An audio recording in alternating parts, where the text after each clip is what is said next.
안녕하십니까. 연세안병원 황세희입니다. 명의 소멸 시대에 사라지는 명의들 모시고 말씀 나누는 시간입니다.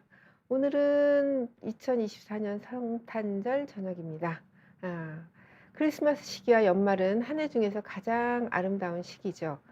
캐롤송이 흐르는 화려한 크리스마스 장식으로 거리가 뒤덮이는데, 이 좋은 계절에 사회적으로는 6시간 만에 끝난 지난 3일 계엄 선포와 뒤이은 대통령 탄핵, 전국으로 심란하게 이를 데가 없고요. 사실 의료계는 지난 2월부터 바로 이 윤석열 정부가 던진 의대 2,000명 증원 폭탄으로 이미 의료 계엄이 진행되고 있은 지 11개월째입니다. 여러 가지 말씀을 차차 나누기로 하고, 우선 오늘 방송에 모신 명의 선생님 소개해 드리겠습니다. 서울의대 심장혈관흉부외과 박계현 교수님이십니다. 안녕하세요. 네, 안녕하세요. 예, 박계현 교수님은 1987년 서울대 의대를 졸업하시고 서울대 대학원에서 의학 석사와 박사를 취득하셨습니다. 1987년부터 서울대 병원에서 인턴 흉부외과 전문의 전임의 다 수료하시고 지금 근무하시는 분당 서울대병원 흉부외과 교수로는 2006년부터 재직 중이십니다. 여기까지는 그냥 간략하게 소개드렸고요. 굉장히 대단한 업적과 화려한 경력을 갖고 계신데, 박 교수님 직접 본인의 업적, 경력, 해외 연수할 때 또 특별히 자랑하시고 싶은 거? 난 이런 논문은 정말 자랑스럽다.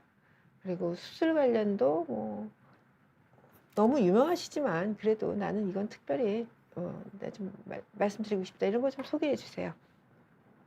글쎄요, 황 교수님 말씀처럼 제가 명의의 반열에 들 수 있는 사람인지, 또 대단한 업적, 화려한 경력, 그런 거 관계가 있는 사람인지 저도 스스로 좀 의문이 되지만, 예, 간단히 소개를 드리자면 저는 이제 성인 심장 수술을 전공으로 1991년에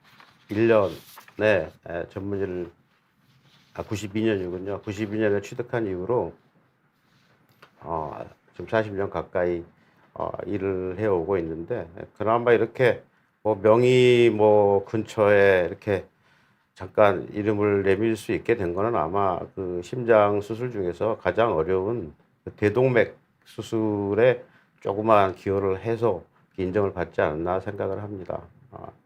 사실 대동맥 질환은 굉장히 선진국형 질환이고, 그래서 상당한 그 선진국에서도 다른 심장 수술 분야에 비해서 비교적 뒤늦게 1990년대 정도 들어서부터 이제 본격적인 발전을 한 건데, 아직 제가 첫 세대는 아니고 그 당시도 불모지라고 할 수 있는 상황은 아니었지만 굉장히 난이도가 높고 제 선배 교수들 몇 분이 하시면서 그렇게 환자를 반겨서 적극적으로 하시던 분야는 아니었는데, 2000년대 들어오고 하면서 우리나라가 급속도로 발전을 하고 여러 가지 의료 인프라도 좋아지고 또 사회의 의료 수요도 늘어나고 하는 과정에서 마침 제가 특별히 잘나서가 아니고 마침 제가 그 시절에 연배가 맞았기 때문에 그거를 이제 주로 전문으로 하면서 우리나라에서는 처음으로 나는 대동맥 질환을 나의 주 종목으로 해서 진료와 연구 교육을 하겠다라고 선언한 첫 세대가 아닐까 싶습니다. 그래서 이제 20년 이상을 하면서 어 어느 정도 자신감이 생기고, 그래서 지금은 이제 제 혼자만의 업적은 아니겠지만 후배들이 발굴이 되고 따라오고 하면서 우리나라에도 저처럼 대동맥을 주 종목으로 하면서 환자를 살리고 있는 분들을 약 30-40명 정도 생겼고, 그 진료 수준은 제가 처음 시작하던 시절과 비교를 하면 격세지감을 느낄 정도로 세계적으로 인정받는 수준이 됐고, 또 그 과정에서 그런 그 학술 교류를 위해서 제 스스로도 이제 분당 서울대학교 병원에 근무하면서 매 년마다 2년마다 심포지엄을 개최를 해서 해외 유수 의사들과 교류를 하고, 또 논문이나 강의도 해외 학회에서 많이 하다 보니까 이제 지금 이 시점에 이르러서는 그래도 딱 한마디로 말씀드리면 누가 물어보던데 네가 어느 정도 업적을 가진 사람이야, 어느 정도 비중이 있는 사람이야라고 제가 고등학교 동창회에서 한번 누가 물어보더라고요. 아, 그래서 그런 말도 물어봅니까? 네, 네. 네가 유명한 거는 같은데 그래서 제가 그랬습니다.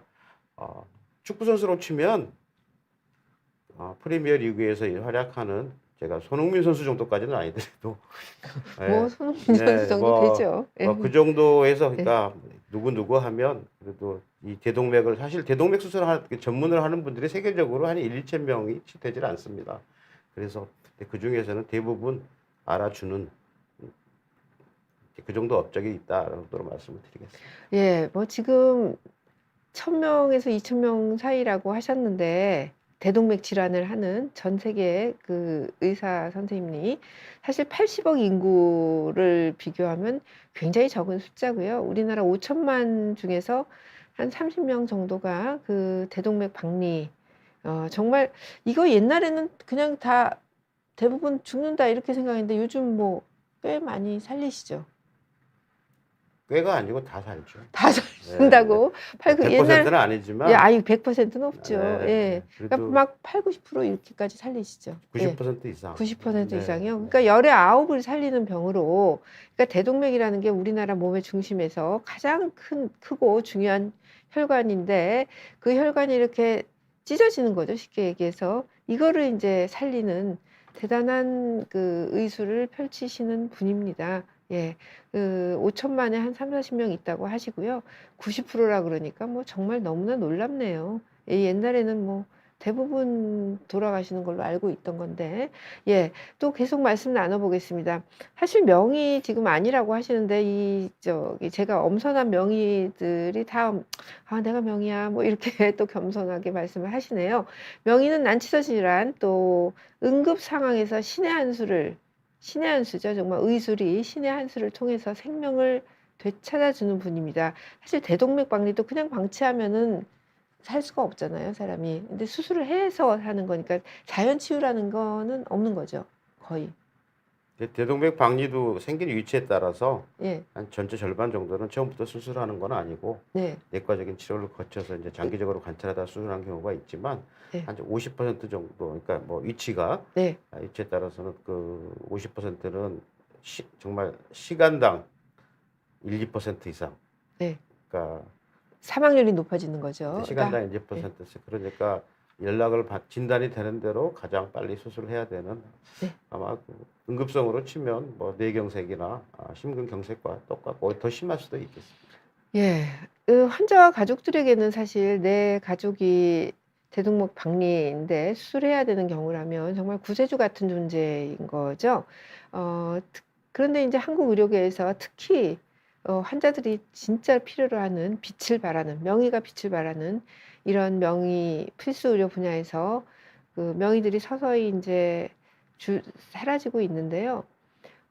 금년 한 해 의정 갈등을 통해 일반인들도 많이 아시지만 인제는 많이 아시게 된 것 같아요.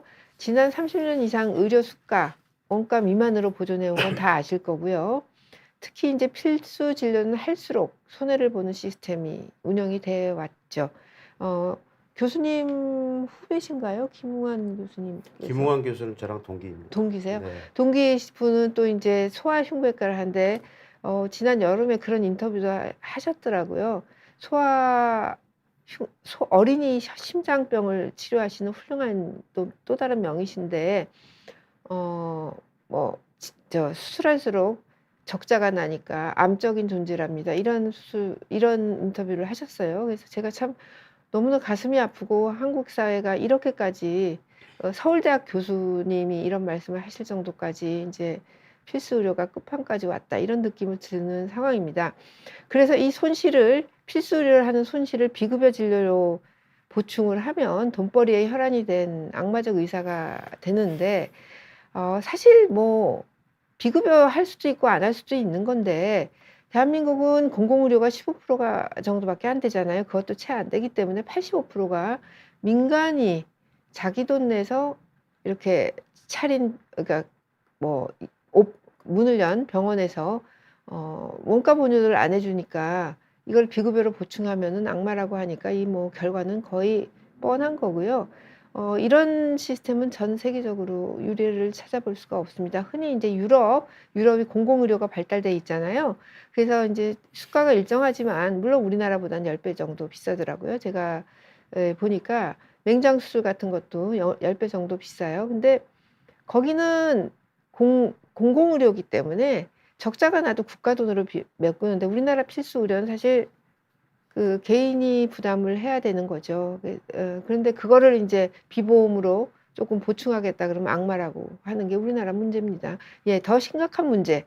이건 정말 그 사직전공의들 대표 정호희 대표 박단 대표도 말을 했는데 중환 치료하다가 환자 상태 나빠지면 민형사 소송 보편화돼 있고 한국 의사의 형사 기소율이 영국의 600 배에서 800배 해마다 쪼끔씩 차이가 있는데요. 이렇게 높죠. 한국 의사가 선진국 의사보다 수백 배씩 의료 사고를 많이 낼까요? 물론 그건 아니겠죠.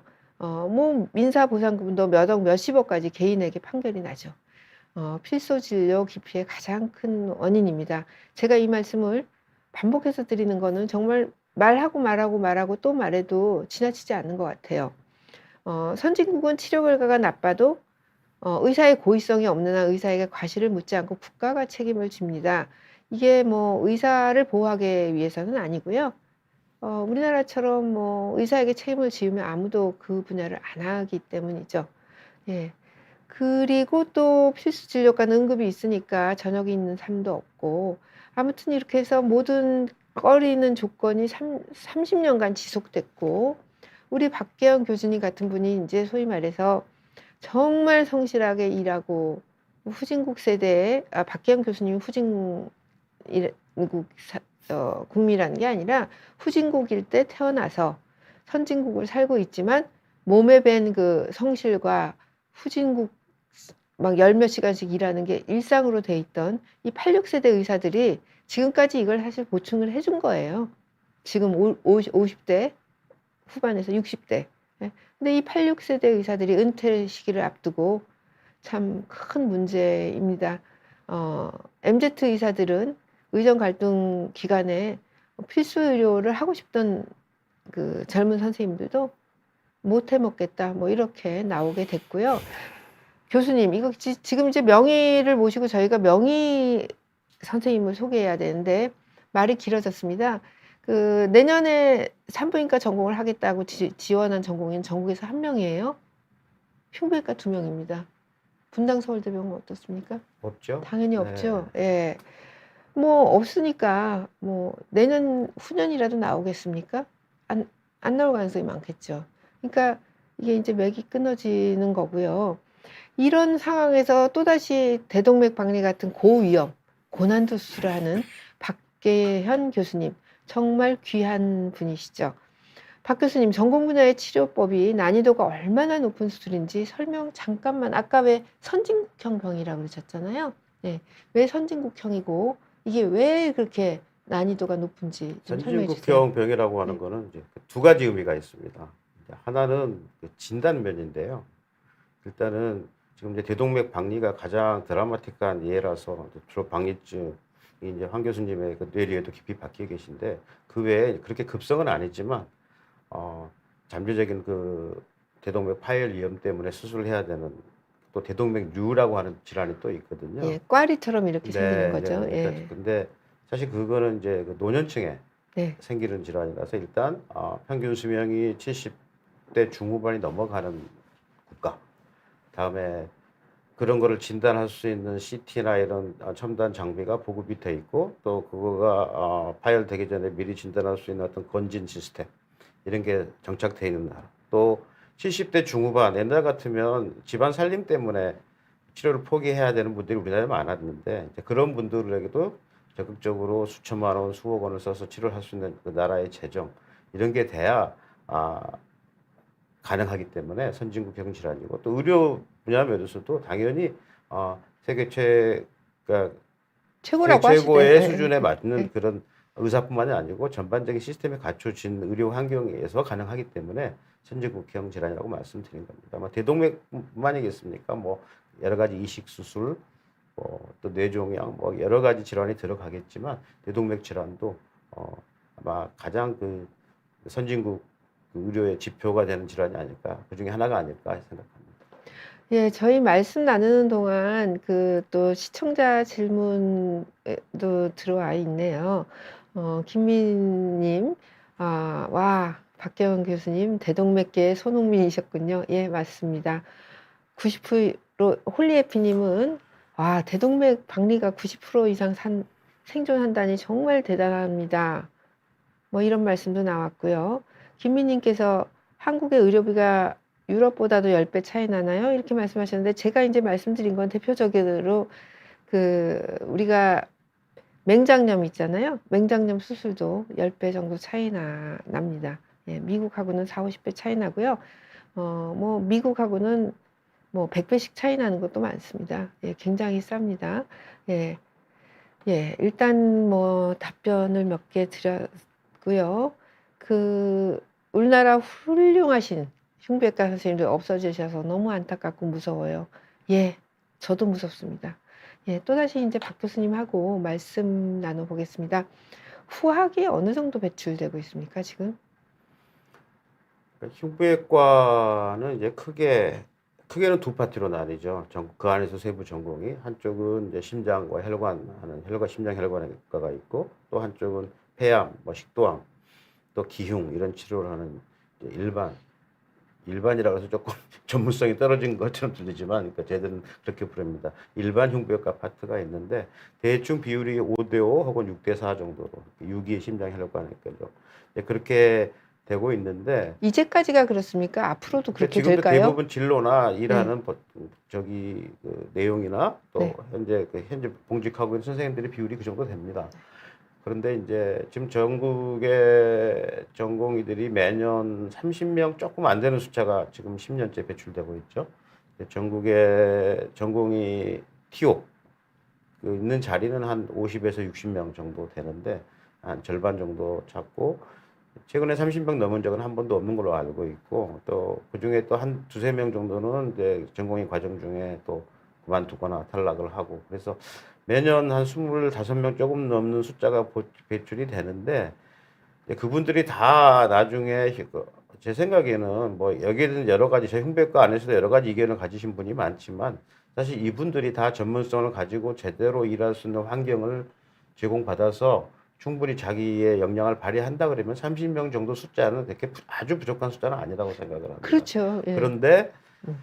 여러 가지 이유로 그 30명 중에 실제 흉부외과 전공을 발휘를 해서 계속 경력을 이어나가시는 분들은 20명이 채 안 되고, 또 그 중에서도 조금 더 어떤 시간 제약이나 희생이 좀 적은 일반 흉부외과를 선호하는 경향이 좀 심해지고 있고, 또 심장 수술 안에서도 또 대동맥과 또 뭐 관상동맥, 판막 이런 건 좀 다르거든요. 네. 그래서 그건 조금 더 선택적으로 할 수 있고 이건 응급인 거잖아요. 그 대동맥도 관상동맥, 이제 네, 선진국이 될수록 네. 아주 응급수술은 절대수는 그대로이지만, 네. 1년에 저희도 뭐 70, 80, 거의 100명 가까이 야간 주말에 응급수술을 하지만, 그거 말고도 또 선택적 수술이 많이 늘어나거든요. 근데 대동맥은 뭐 가장 이제 아직도 좀 기피할 수도 있고, 하여튼 좀 무서워서 안 들어올 수도 있고 이런 건데, 하여튼 뭐 제 생각에는 지금 절대 수의 문제보다도 그 수를 제대로 활용하는 지금 상태가 못 되고 있는 게 가장 안타깝다고 생각을 예, 합니다. 이제까지 배출된 분들이 어떻게 진짜 흉부외과 수술 대단하잖아요. 근데 요즘에는 저도 이제 귀등으로 듣기로는 뭐 폐 쪽은 꽤 할 생각이 있는데 심장혈관은 워낙 무섭기도 하고 어렵고 하니까 그래도 흉부외과를 지원해도 좀 안 하려는 경향이 좀 계속 있고, 지금 말씀하신 게 1년에 100개를 수술을 하시면 응급수술을 저 1년 혼자 하는 건 아니고요. 저희 팀에서 하는 그래도 팀에서 팀 단위라도요. 네. 예, 예. 그러면 뭐 그런 삶을 글쎄요. 죄송하지만 저는 안 하고 싶을 것 같아요. 그러니까 전공의까지는 모르는데 교수가 돼서도 그렇게 일주일에 한두 번씩 응급을 꼭 봐야 된다. 이런 거고 어려운 거고, 그러니까 사실은 굉장히 존경을 해드려야죠. 사실 나는 못하지만 우리가 그렇잖아요. 헌신하는 분들을 적어도 존경은 해드려야 되는데 우리나라 문화가 조금 문제가 있는 것 같긴 합니다. 예, 박 교수님, 어떤 과정을 거쳐서 지금 아까 대동맥 박리 성공률 90%라고 그러셨는데 수술할 경우에 어떤 과정을 거치셔서 지금의 그 경지 프리미어리그 수준까지 올라오실 수가 있었던 걸까요? 글쎄요, 어떤 의료를 어느 나라하고 뭐 비교를 해서 상대적으로 뭐 저쪽은 뭐 95% 살리는데 우리는 90, 80%밖에 못 살리는 비교를 하는 건 좀 문제가 있고요. 또 하나는 그 희생, 뭐 헌신 이렇게 말씀하셨는데 좀 우리 황 교수님의 기대하는 답이 아닐 수도 있으나 저는 예, 기대하는 거 없습니다. 예, 사실을 이제 우리나라도 그렇고 예. 전 세계 뭐 우리보다 훨씬 더 음. 그 근무 환경이 좋은 나라에 사는 저랑 비슷하게 대동맥을 전문한 의사들을 만나 보면 그렇게 자기가 막 희생한다고 생각하는 사람이 별로 없어요. 그러니까 음. 의사들이나 우리 사회를 구성하는 사람들이 100%다 그런 마인드를 갖고 사는 것도 좀 이상한 사회가 되겠지만 최소한 뭐 전 의사 중에 한 흉부외과뿐만이 아니고 뭐 신경외과도 있고 이식외과도 있고 또 중환자 응급의학 하시는 분들도 있고 그런 분들이 의사 중에 한 10%는 있거든요. 이분들이 일하시는데 그분들이 일을 하면서 상대적인 박탈감을 느끼고 내가 헌신하는 것에 비해서 사회가 알아주지 않고 환자한테 오해를 받고 그럴 때 좌절감을 느끼고 하는 일이 분명히 있고 그때마다 많은 분들이 탈락도 하시고 좌절하시지만 하지만 그분들의 기본 그 전공을 선택하고 봉직하시는 마인드는 스스로 헌신, 뭐 남보다 내가 특별하다 생각하시지는 않을 거라 생각합니다. 아주 단순히 말하면 그냥 이 일이 좋아서 사람 살리는 저희끼리 하는 말이 있어요. 사람 살리는 재미. 그렇죠. 그러니까 네. 제가 헌신이라고 하는 거는 네. 그래서 제가 왜냐하면은 왜 예. 이런 말씀을 드리냐면 너무 헌신, 희생하다 보니까 또 어려운 수술 이렇게 하다 보니까 이거는 아무나 하는 게 아니고 네, 아무나 하는 게 아닌 거 맞죠, 선생님. 그렇게 아무나 하는 게 아닌 건 맞는데 네. 또 그렇다고 그래서 우리나라의 제 고등학교 졸업생 중에 0.5%의 그 우수한 두뇌와 노력을 이미 십몇 년 노력을 해서 의대에 들어온 사람들이 못할 만큼 특별하게 더 어렵냐? 거기는 동의할 수가 없습니다. 그래서 너무 그동안 저희 그게 어찌 보면 저 같은 사람들의 위상을 높여주고 뭐 존경을 받는 그런 메커니즘이 되기도 했지만 거꾸로 보면 또 너무 이렇게 진입장벽을 높이는 그런 메커니즘을 작용을 했기 때문에 그리고 이제 대동맥 수술이 이제 황 교수님 같이 이제 2000년 이전에 의과대학을 다니고 레지던트 어느 전공이든 트레이닝 하신 분들은 그 대동맥 질환, 심장 수술, 뇌 수술은 끔찍한 수술이었어요. 근데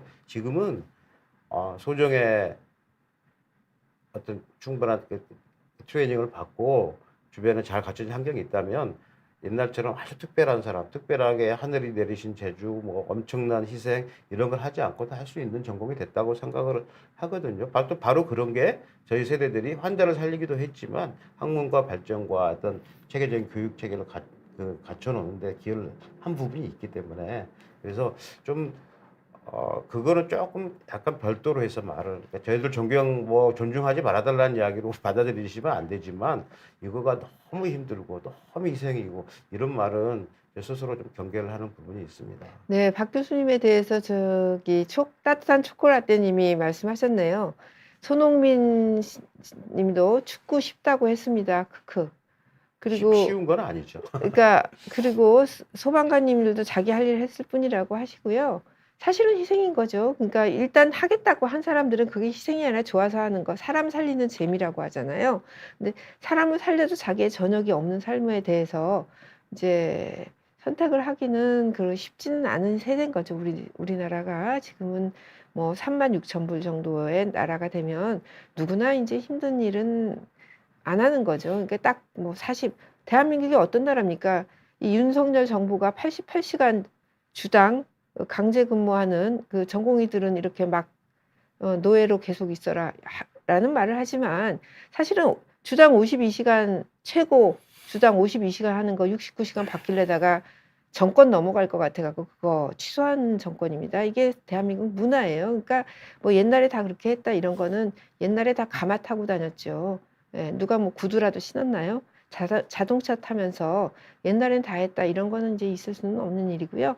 또 희생이라는 것도 사실 제가 저희 동기 중에 지금 뭐 미얀마에서 그 어려운 시절에 그 위험한 곳에 가서 10년 이상 정말 한 1,000불 이렇게 소득을 가지고 그분 이제 서울대 병원에서 트레이닝 쭉 받고 교수까지 하셨던 분인데 백병원에서 지금 미얀마에서 일하고 이제 이런 의료 봉사를 전담으로 한 게 한 20년 돼요. 근데 그분도 말씀 그렇게 하세요. 나는 희생이 아니라 너무 기쁘게 일한다. 내가 도와주는 환자들이 나에게 주는 게 더 많다. 이렇게 얘기를 하는 거죠. 그러니까 그게 뭐 예, 희생이라고 보일 수밖에 없는 거죠, 저희는. 예. 뭐 아무튼 지금까지 내가 이 정도 수술을 할 수 있는 정도까지 그 트레이닝을 대학 졸업하고서도 전문의만 땄다고 이 경지에 되지는 않잖아요. 내가 한 몇 케이스 아니면 몇십 년을 일하니까 수술을 하니까 그래도 좀 자신이 생겼다 그래야 되나요?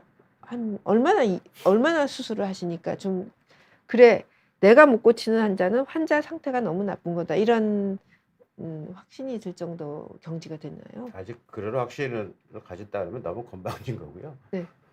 한 얼마나 사실은 경력이 있어요? 저는 네. 지금 제가 뭐 대동맥 수술 말고도 여러 가지 다른 심장 수술을 하지만 제가 레지던트 때 그중에 10케이스 이상 봤었던 수술은 지금 하는 게 하나도 없습니다.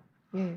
다 그러니까 결국은 바로 교수님들보다는 바로 어떤 거는 바로 저희 한 4, 5년 선배한테 배웠고 뭐 제 교수님들이 들으시면 섭섭하실지 모르지만 대동맥 수술은 어찌 보면 독학을 했다고 하는 게 맞는 것 같아요. 독학을 한 10년, 20년 얼마나 뭐 하시니까 공부를 하고 수술 시작한 게 아니고 네. 그러니까 20년 전에 98년 전에 제가 첫 대동맥 수술을 했다고 생각하는데 기억하는데 그때를 생각해 보면 그때 수술 받은 환자한테는 뭐 다른 초이스는 다른 의사가 할 수 있었던 사람은 없었겠으나 지금 생각해 보면 많이 부족했었고 그러니까 네. 수술을 환자 한 분 한 분이 저한테는 스승이었고 그런데 이제 그거를 외부로부터 어떤 직접 간접적인 경험과 교육을 받지 않으면 발전이 없으니까. 당연하죠. 예. 그 당시에는 뭐 인터넷이 발전했던 것도 아닌데 다행히 제가 그때 삼성서울병원에서 11년 정도 근무했는데 그때 삼성서울병원은 비교적 일찌감치부터 젊은 의사들을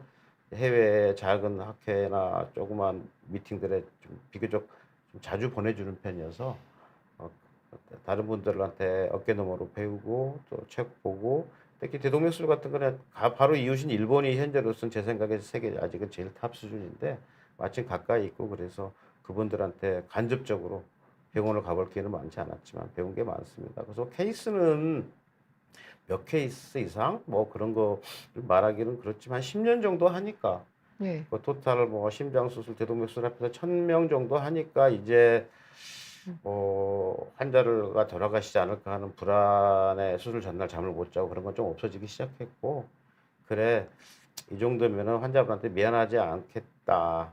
돌아가설령 잘못되시더라도 내가 많이 미안하지는 않다라고 마음 먹게 된 건 불과 5, 6년도 안 된 것 같습니다. 그러면 흉배가 전문의 따시고 한 20년이 돼야지 이 정도 수준이 된다는 말씀이시네요. 예, 마침 또 이우일님, 박계영 교수님한테 심장 판막술 받았다고 하십니다. 교수님 감사합니다. 이런 메시지도 이제 보내주셨고요. 앞으로 또다시 이제 그 박 교수님한테 여쭤보고 싶은 건 이런 지금 혈관 수술 있잖아요. 대동맥 박리 같이 이런 수술이 지속될 수 있을까요? 지금 올해는 벌써 한 명인데 그 두 명인데 그분들이 뭐 흉부외과 폐암 수술하겠다 그러면 또 두 명 중에 한 명이 두 명이 다 전문의를 딴다는 보장도 없잖아요. 올해 나온 분이 6분인가요? 아직 결정이 안 됐나요? 근데 올해. 그분들 중에서도 예. 뭐 심장이나 대동맥 하실 분은 거의 없지 않을까 예, 싶은데 그러니까 올해 안 나오고 내년에 이제 하겠다는 사람 없고 이런 상황입니다. 이게 어떻게 대를 이어갈까요? 저는 해외에서 의사를 필수 의료는 수입을 해야 된다고 봐요. 글쎄 저는 그 일단 좀 말이 좀 앞으로 세지만 네, 그 흉부외과나 심장 또 뇌 또 이런 암 이렇게 하시는 분들의 그 노동 강도와 전문성을 인정을 해 주시고 특별한 좀 특단의 조치가 있어야 되겠다 하는 그 취지는 뭐 200% 공감을 하지만 필수 의료라고 하는 거는 조금 그 용어에는 약간 좀 제가 반대를 합니다. 세상에 필수 의료가 의료 중에 필수 의료가 아닌데요. 그렇죠. 안과, 뭐 재활의학과, 영상의학과 비교적 남들보다 편하게 고수입이 보장된다고 한다 그래서 그분들이 필수 의료가 아니라고 생각하지 않고 저는 차라리 좀 용어를 바꿔서 고강도 혹은 고난도 분야 이렇게 말을 바꿔주는 게 좀 위화감을 좀 덜 만들지 않을까 싶은데 그래도 분명하게 지금 의정 사태로 인해 가지고 황당한 정책으로 인해서 굉장히 큰 위기에 빠진 건 사실이지만 뭐 조금 김이 사회자님한테 김이 새는 이야기일지 모르겠지만 저 힘안 셉니다. 네. 예. 뭐 의정 사태도 2000년에도 의학분업에 아주 심각한 공백이 1년 있었고 또 그 의정 사태 말고도 외부적인 요인 우리나라 뭐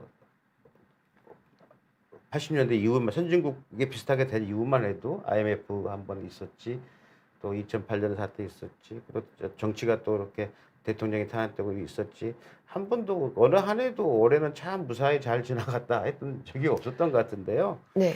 그래서 분명히 뭐 지금 이 사태는 분명히 앞으로 짧게는 3-4년, 적어도 3-4년, 길게는 10년 동안 젊은 의사들이 이렇게 힘들고 더 많은 좀 노력을 필요로 하는 그 전문 분야에 뛰어드는 걸 주저하게 만든 사태가 지속될 건 분명하지만 이보다 훨씬 어려운 환경에서 그래도 몇 사람, 다섯, 여섯 사람이더라도 꿋꿋이 자리를 지키고 해온 덕에 저게 이만큼 뭐 의사뿐만 아니라 흉부외과뿐만이 아니고 의료뿐만 아니고 모든 분야가 그렇지 않습니까? 저는 정치나 뭐 이정자 몇 분이 좀 이상한 행동을 하시더라도 우리나라의 전반적인 수준이 이렇게 영어로 레질리언스라고 그러죠.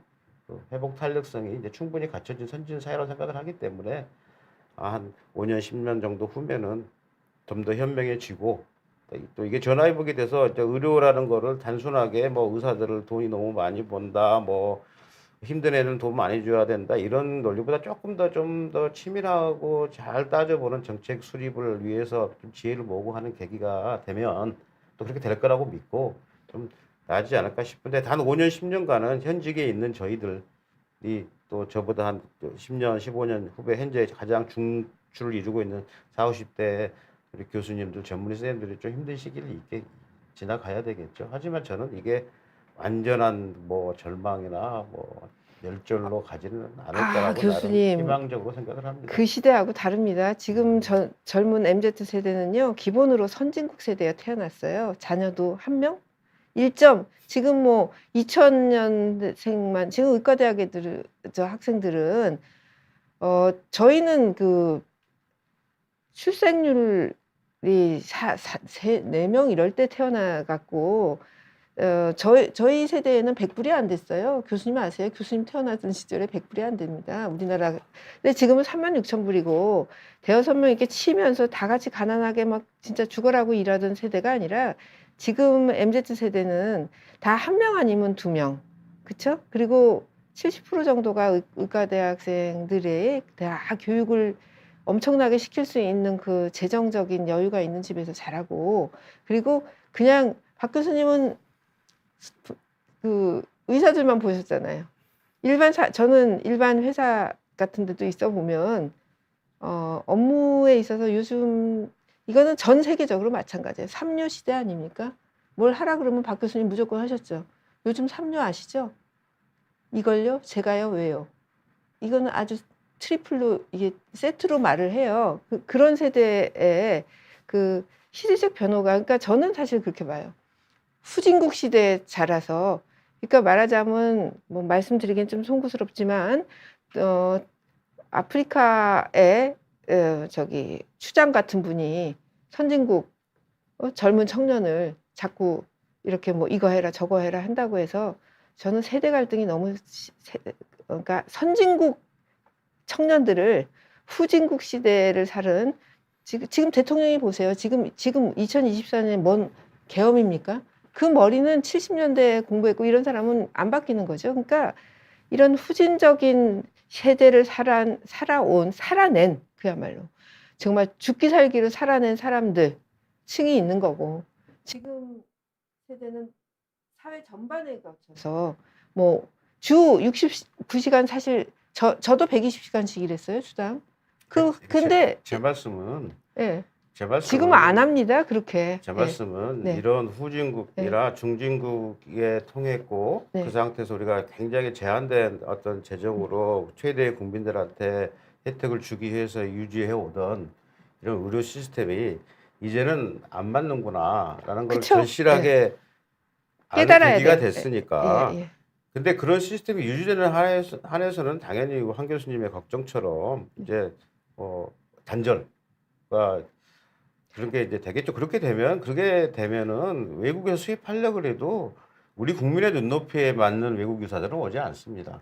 예, 그러니까 어떻게든 하지만 저는 이제 이번에 의료인, 국민 결국 지금 아주 가장 혼란한 지금 소용돌이의 가장 심한 소용돌이 한가운데 지금 딱 있는 시점이라고 생각을 하는데 조금 지나서 사람들이 냉정을 찾고 다시 생각하는 계기가 된다면 이제 지혜를 모으는 그러니까 그런 게 전제가 되면 근데 예. 그거를 하루 이틀 만에 어느 한쪽 의견이 관철이 돼서 된다 그러면은 어렵죠. 어렵죠. 예, 하지만 그래 어렵죠. 따라서 저는 지금 저희 지금 40, 50대 하는 의사들이 지금 힘들고 하지만 모든 흉백과뿐만이겠습니까? 다들 그 정도를 어 현명하게 버티고 또 후배들을 받아 다시 교육하고 시스템을 갖추는 그러니까 오히려 또 땅이 더 단단해지는 계기도 될 수 있지 않을까 생각을 너무 낙관적인가요? 그런데 예, 뭐 저는 희망은 근데 가져봐야죠, 저는 저희가. 예, 뭐 예. 희망은 가져봐야 교수님 되는데, 말씀대로 후진국에 태어나서 미국에서 보내준 우유와 밀가루로 빵을 학교에서 급식받던 세대에서 지금 뭐 1년에 10번씩 해외로 강의를 다니는 그렇게 발전한 그런 나라에 살아서 그런지 굉장히 낙관적이거든요. 네. 그래서 낙관적이라고 하는 게 근거 없는 낙관이 아니고 우리 불과 한 10년, 20년 봐도 우리 국민들 참 현명하시지 않습니까? 네, 그 현명한 국민들이 그 환자 대표라는 분이 의사가 치료를 하다가 환자가 잘못 냈는데 처벌을 안 받아요. 이렇게 얘기를 합니다. 이거는 처벌받는 나라가 어디 있을까요? 묻고 싶은 얘기죠. 아무튼 일단 이 의료 문제는 뭐 차차 더 말씀 나누기를 하고요. 박 교수님 의대 진학을 처음에 하셨을 때 고등학교 때 왜 의사가 되겠다 이런 결심을 하신 동기가 뭐가 있을까요? 굉장히 재수없는 이야기인데 공부를 잘해서죠.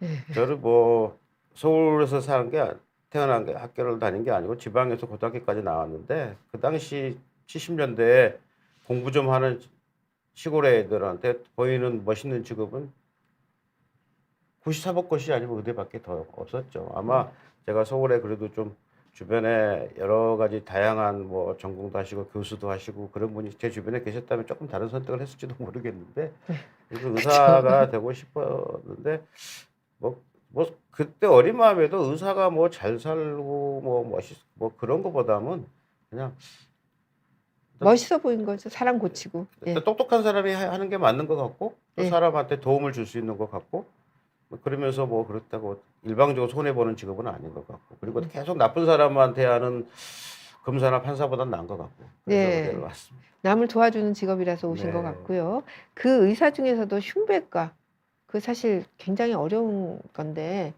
그 외과 중에서도 흉배과 어렵잖아요. 아무튼 흉배과를 어떻게 해서 선택하시게 됐어요? 그거 황 교수님하고 관련이 좀 있어요. 제가 왜 예, 관련이 있어요. 본인이 기억 못 하실 텐데요. 아직 예, 예. 저는 사실 좀 전에 말씀드린 그런 청운의 꿈을 안고 저 시골에서 우리나라 최고라고 하는 서울 의대를 들어와서 아주 기대에 있었는데 막상 강의를 쭉 듣다 보니까 좀 재미가 없었습니다. 그러니까 주입식이죠. 그리고 매일 외우는 것만 산더미처럼 있고, 산더미처럼 외워야 예, 제가 되죠. 그렇게 예. 뭐 창의적인 성격을 갖는 그런 사람은 아닌데 재미가 없었어요.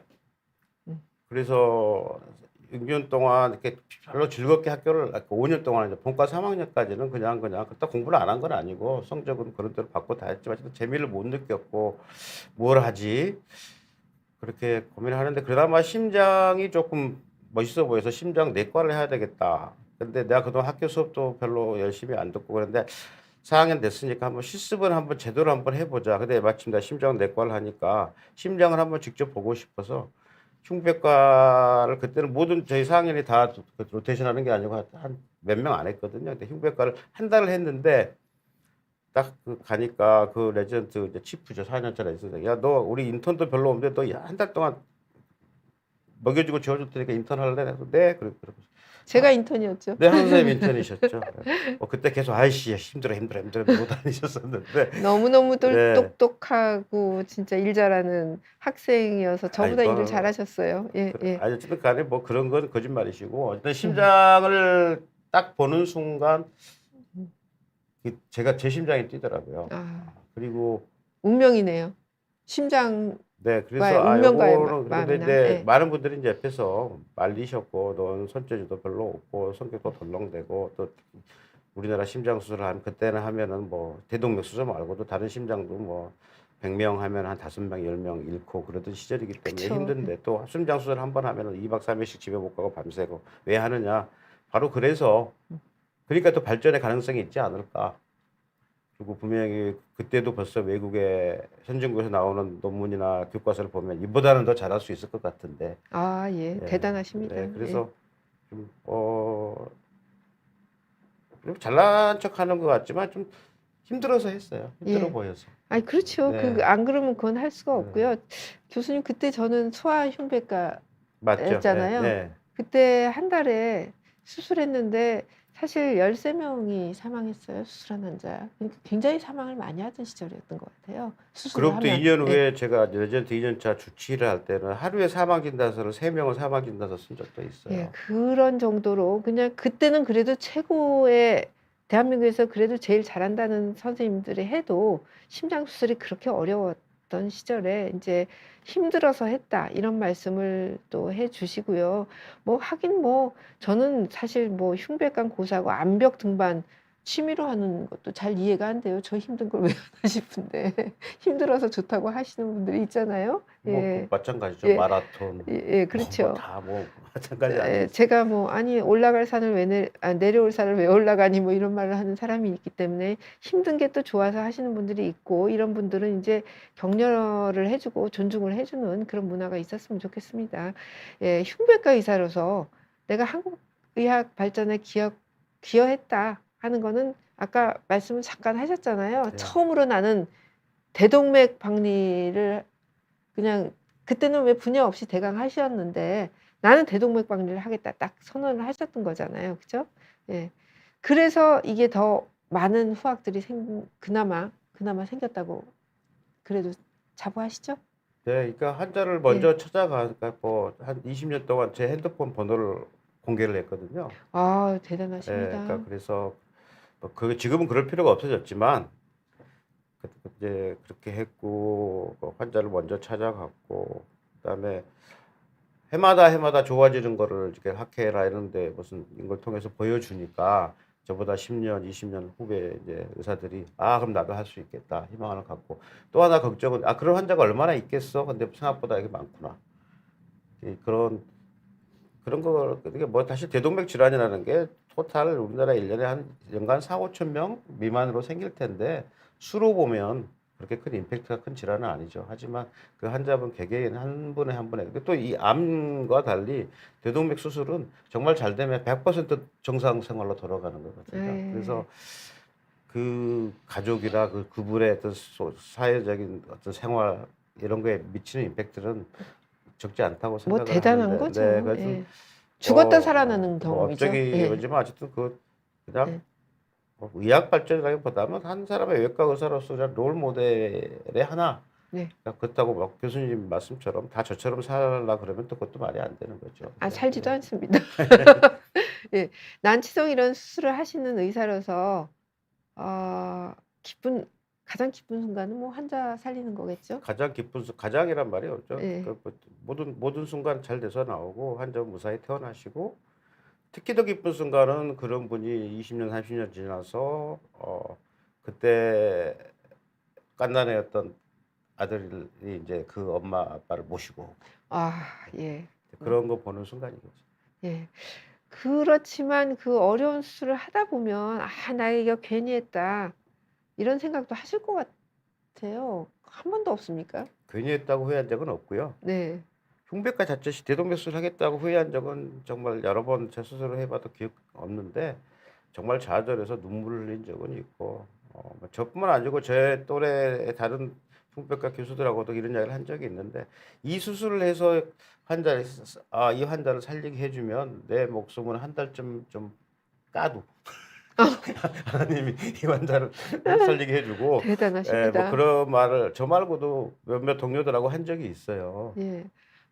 뭐 이 정도의 열정을 가지고 하는 그 진짜 선생님 전문가들을 정말 저도 인제 의사하고 전문이고 하지만 저는 정말 흉부외과 특히 인제 심장 하시는 분들은 한 분 빠짐없이 그냥 그 자체로도 제가 뵐 때마다 "아이고 존경합니다." 이렇게 말씀을 드려요. 저는 의대를 졸업했고 의사 생활을 했지만 그냥 심장이 아까 박 교수님은 심장이 뛰는 걸 보고 본인 심장이 뛰었다는데 저는 제가 떨려서 심장이 뛰더라고요. 저는 흉부외과 의사 하라 그러면 저는 진짜 의사 그만둘 것 같아요. 너무 무서워서. 예. 참 대단한 일을 하고 계신 거고요. 이런 대단한 일을 하시기 때문에 그 열악한 지난 30년 동안의 사회적인 말하자면 핍박이죠. 저희가 객관적으로. 그 속에서도 이렇게 뭐 세계적인 그 성과를 내셨는데 이번 올해 의정 갈등이 지속되면서 어 진짜 국민들도 지난 3일 이번 달 3일에 대통령이란 분이 그 뭐 뜬금없이 계엄령을 발표하면서 그냥 이 정도는 아시는 것 같아요. 저런 황당한 소리로 그동안 막 의사 욕하시던 분들도 '저런 황당한 사람이 한 2천 명은 진짜 황당한가 보다.' 저희가 계속 얘기했잖아요. 80년 동안 겨우 3천 명 교육할까 말까 했는데 1년 안에 그 숫자를 67%를 늘린 이 황당함의 정도를 쪼끔씩은 느껴주시는 것 같은데 그건 그거고 교수님 현장에서 전공이 그나마 막 떠나고 이 어려운 11개월 어떤 심정이었을까요? 글쎄요. 제 심정이 특별히 달랐을까요? 예. 현장에서 진료 현장을 지키는 의사들, 또 진료 현장을 떠나서 바깥에서 행동을 취하시는 젊은 의사들 심장은 공통된 거 아니었겠습니까? 예. 네, 그래서 그걸 특별히 더 말씀드릴 거는 없는 것 같고, 다만 한 가지 아쉬움이 남는다면 왜 이런 정책을 할 때 조금 더 좀 잘 구성된 전문가 집단이 있어서 치밀한 정말 그 어떤 분이 말씀하신 과학적인 근거를 마련하는 노력을 왜 그동안 안 했었나? 그걸 왜 우리는 그런 전문성을 가진 관료 집단이 없는지, 또 그런 이해를 가지고 다음 선거에만 이렇게 신경 쓰지 않고 좀 길게 보는 그런 국회의원이 없는지. 그리고 또 그러면서 의사들의 집단도 조금은 다시 생각해 부분이 있기는 있는 것 같아요. 그동안 저희들이 열심히 살지 않은 거 아니고 전부 진료하고 교육하고 연구에 몰두를 했지만 이제 저희들 입장에서도 좀 더 의사의 미래 의료 행태의 변화를 바탕으로 해서 어느 정도 의사가 필요하고, 또 진료 형태는 어떻게 바뀌어야 되고, 그러면서 적정 수가나 적정 이런 자원 배분은 어떻게 가야 될지 의견을 내주는 노력이 네. 좀 부족하지 그거는 않았었나. 그쵸. 그러니까 네. 본인들 학문적이고 환자 네. 진료에만 열심히 하다 하시고 네. 약간 의료 제도에 대해서는 소홀하셨던 그리고 몇 거는 분들한테만 맡겨 놓다 예. 보니까 예. 어떤 진료 현장을 전혀 이렇게 있으시지도 않으면서 의사들 연봉 5억의 프레임을 만드는 분이 나오고, 그분이 의사를 대표하는 이런 것처럼 나오고 그런 뭐 일도 김윤 교수 같은 분 지금 국회의원 같지만 그렇게 뭐 특정 이름을 불러도 그렇대. 됐습니다. 예. 네. 근데 아무튼 사실이기 그러니까 때문에 그런 예. 그분도 달리 논리가 있으시겠지만 그런 논리가 어 없는 것 같은데요. 계속 틀리게 왔다 갔다 하는 것 저 같은데요. 개인적으로 예. 고향 후배니까 대놓고 예. 뭐라고 할 수는 없지만, 어쨌든 그런 분들 말고도 음. 좀 더 객관적으로 진료 현장을 좀 더 밀접하게 이해하면서 의견을 낼 수 있는, 좀 그전에는 그런 요구가 없었고 스스로 좀 찾았어야 되는데 좀 노력이 부족했던 건 사실이고, 이번 기회로 저런 전문가 집단에서도 나와야 된다 생각을 합니다. 좀 일례로 몇 년 전에 어느 병원에서 바로 그 병원 간호사가 뇌출혈이 됐는데 바로 수술을 못 하고, 그래서 아마 우리나라 신경외과 의사가 너무 부족하다. 그래서 또 필수 의료 의사가 너무 부족하다. 그런 게 화두가 됐던 계기가 한 2 년, 3년 됐나요? 2 예. 년쯤 된 것 같은. 아산병원 네. 간호사가 뇌 그런데 수술을 제가 했는데 아쉬운 예. 거는 예예. 그런 감정적으로 그런 어떤 이벤트성 기사나 이런 건 나왔지만, 그 어느 쪽 언론이든 정치계든 심지어 신경외과 학계, 대한의학회 어디서도 과연 진짜로 우리나라 1 년에 뇌출혈 환자가 얼마를 발생하고, 그중에 몇 퍼센트나 그렇게 치료의 타이밍을 적절 타이밍을 놓치는지, 또 일반적으로 1 년에 우리가 2천 명, 3천 명 뇌수술을 한다 치면 과연 그분들의 평균 수술을 할 때까지 걸리는 시간은 얼마인지, 이런 데이터를 찾는 노력을 제가 최소한 매스컴에서는 본 적이 없거든요. 최소한 그런 분석이 전제가 돼야 진짜로 의사 수가 부족한 건지 아니면 의사의 운용이 잘못되고 있는 건지 아니면 의사는 있으나 그분들의 대우가 나빠서 기피하는 건지 어떤 방향이 나올 텐데 그냥 전부 각자의 입장에서 아전인수격인 해석만 있었고 그랬는데 이제 그런 면에서는 이제는 의사들도 어떤 위정자나 몇몇 그런 행정 전문가한테 맡겨놓을 게 아니고 스스로 좀 분석하고 방향을 제시할 수 있는 노력들을 좀 해야 되지 않을까 하는 생각을 저 하게 학회에서 됩니다. 사실 솔직히 말씀드려서 서울대 교수님들이 좀 이렇게 그런 표준 스탠다드 같은 거를 좀 만들어 주셔야 된다고 저는 옛날부터 사실 생각했어요. 왜냐하면 소아과 같은 경우에 대한민국에서 최초의 그 소아 어린이 병원을 지으셨고 국가에서 그 당시 1987년 6년인가요? 850억 뭐 천문학적인 돈을 들여서 병원을 짓고 장비도 계속 국가에서 보조를 받는데 20년 전에는 연간 100억 적자. 올해 작년인가요? 200억 적자. 이러시면서 우리는 이렇게 적자를 보면서 또 환자를 위해서 최선을 다합니다. 이런단 말이죠. 교수님들이. 그러면 사실 저는 좀 환자 치료 열심히 하시는 건 이해를 하겠는데 아니 그렇게 건물도 공짜, 땅도 공짜, 저기 기계도 공짜. 그런데 100억, 200억씩 적자를 보는 거는 비정상이잖아요. 이 제도를 고치도록 해야 되는데 그래서 제가 그런 적도 있어요. 교수님 기분 나쁘시겠지만 그 말씀하는 교수님한테 교수님 월급 따박따박 들어오니까 그런 말씀하시지. 지금 그러고 나서 제가 그 말 계속 하고 나서 소아과 폐과 선언했잖아요. 그러니까 그런 거 서울대학교가 적자야?